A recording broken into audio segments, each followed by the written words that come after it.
The international news net World Report is a national television news show available in more than 30 million homes.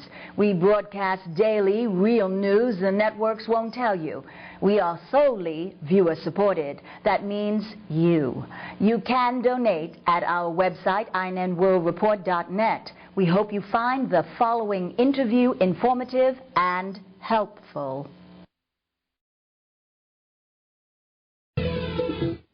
We're joined with Benson Lee, who's the director of Planet B-Boy. Planet B-Boy has its world premiere at the Tribeca Film Festival, and we're very happy to have Benson join us. Benson, thank you so much for taking time to speak to us today. Thank you, Jim. It's great to be here. Well, first of all, Benson, tell us what this movie's all about. Planet B-Boy is about the international B-Boy community, what most people remember as breakdancing. But it was originally called B-Boying when it actually started in New York City in the South Bronx in the late 70s. Mm-hmm. And it wasn't until the 80s when it became a media sensation that they labeled it as breakdancing. Now, what I find fascinating about this film, as I found in other films like Air Guitar Nation and other flicks, is that you have this immense globalization of popular culture. We've seen this throughout the 20th century with all forms of music, but as talking as an American, jazz, rock and roll, R&B, etc., and now to hip-hop. What do you make of that? Well, you know, that's a really good analogy, jazz and rock and roll, because they are American cultures that were created here and that proliferated around the world. And hip-hop is the modern version of rock and roll in terms of how, you know, it was made by the youth, created by the youth in the South Bronx, and it was exported out of America, and it was embraced by, you know, virtually every culture in the world. And it serves as a voice for the youth, and but as opposed to rock and roll, hip hop's had a little bit more of a negative image. And Planet B-Boy, one of our missions in the film is to show that there is an alternative side to hip hop, which you can trace back to its roots in terms of what it was found on, which was providing an outlet for young people in a variety of arts, such as B-boying, which is a dance version, MCing, which we know as rapping, graffiti, which is the art version, and also DJing, of course. So what we try to explore is how hip-hop, on the flip side, outside of what the industry sort of perpetuates in terms of its image, is about young artists who are struggling to voice their opinions through their art form. Right, and of course you have this whole world music phenomena of the past 30, 40 years, which is essentially a fusion of all these styles and plus the style indigenous to these own cultures. And what I found fascinating in looking at this film was how one would not think of South Korea and Japan as powerhouses for the assimilation of breakdancing. Right. Tell us a little bit about what you discovered. Well, you know, for myself as a documentary filmmaker, you know, it wasn't just about capturing the dance, which is really quite a spectacle and really entertaining to watch, but also what was being translated into the dance, what inspired these dancers to dance and create certain themes for their shows. And quite often a lot of that was culturally or politically or socially based. And I found that really fascinating, that there's all these deep messages coming through the dance.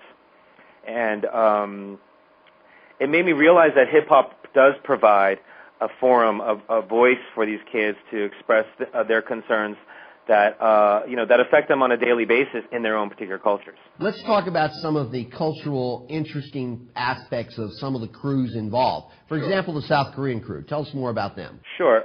So, for example, there's one team called the Gamblers. They're from Seoul, Korea, and when they compete at this event, which is called the Battle of the Year, which serves as sort of the World Cup of breakdancing, if you will, takes place annually in Germany. The first round, they have to put on a show, a choreographed show, which includes certain themes. And the theme that they worked with is the division of North and South Korea, and ultimately their reunification. So I find that very interesting that they can take political issues and incorporate them as a theme into the dance form. And in Korea, for these dancers, every culture has their own social or political issues that affect the B-boys directly. And in Korea, one of the issues is that these b-boys ultimately all have to serve in the army. Every Korean male has to serve in the army for 2 years in their early 20s. And for the dancers, it's their worst nightmare because, number one, they don't believe in this war or the military, because there's never been any problem between North Korea and South Korea ever since the DMZ was created. And number two, they have to sacrifice 2 of the most important years of their life as dancers. So essentially, they see that if they have to go to the army, they're basically going to lose all the skills that they've built up in the past 4 or 5 years of their life to become the top dancers in their country. Right. That was fascinating, that little segment on the DMZ, because we know, of course, that most people in the South want to have a peaceful resolution of this conflict within North Korea. So it was very powerful. Now, tell us a little bit about the French crew, because that was fascinating, given its multicultural grouping. It was Africans, North Africans, Muslim, non-Muslim. It was fascinating. A white boy in there, fascinating mix of kids. Tell us more about them and what that signifies in terms of breakdancing in France in particular. Yeah, the French crew that we profiled in Planet B-Boy, they're really special because they were really into the fundamental philosophy of hip hop, which is about peace, love, and unity, and that transcends color and race and politics. So you have a variety of different types of people from different religions and different ethnic backgrounds in Phase T. And peace, love, and unity is a concept that was created initially through hip-hop, although a lot of people will probably find that hard to believe in terms of the current image of hip-hop. But in its original form, that's what was promoted, and the French definitely latched onto that because, in France compared to the States, I mean, we have our problems with racism, but they definitely have their own over there, and this crew has found an outlet through hip-hop to deal with that and to challenge that. So when you watch the movie, you'll see one of the main characters is this little white kid named Kevin. He's 12 years old, and he's dancing with all these really big, powerful black guys who are all over 6 feet tall. But they've adopted him as almost like their younger brother, and it's really interesting because his mother really at first was really, really afraid of this. Right. In terms of his involvement and the influence they might have on him, and she admittedly states that she was a racist at one point.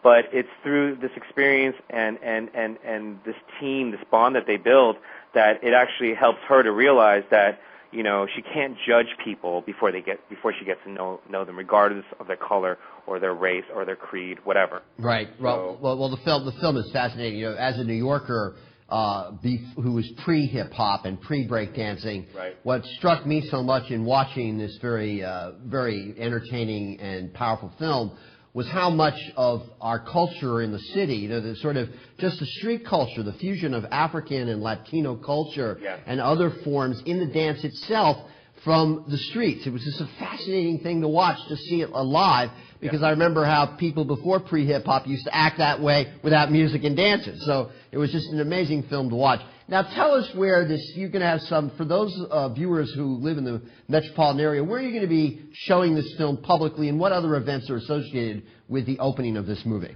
Sure. We have 5 screenings, excuse me, at Tribeca Film Festival. If you want to find out more information in terms of schedule and location, you can go to tribecafilmfestival.org and look up Planet B-Boy and list all the times. This Friday night we have a really special premiere party event, which is called the Battle for Tribeca. It's at Webster Hall. It starts at 11 p.m. Basically, we have a few crews from our film who are here as our guests who are going to be battling the top New York City crews. Wow, and where's Webster Hall? Webster Hall is on 125 East 11th Street at the corner at 11th and 3rd Avenue. Okay, and there's going to be a free showing of this movie. Where's that going to be? Correct. On the following day, Saturday, we're having an outdoor screening right outside of World Trade Center Plaza, right by the Hudson. We're going to have a 1-hour showcase before the beginning of the film that starts at 7:30. It's going to be a James Brown tribute.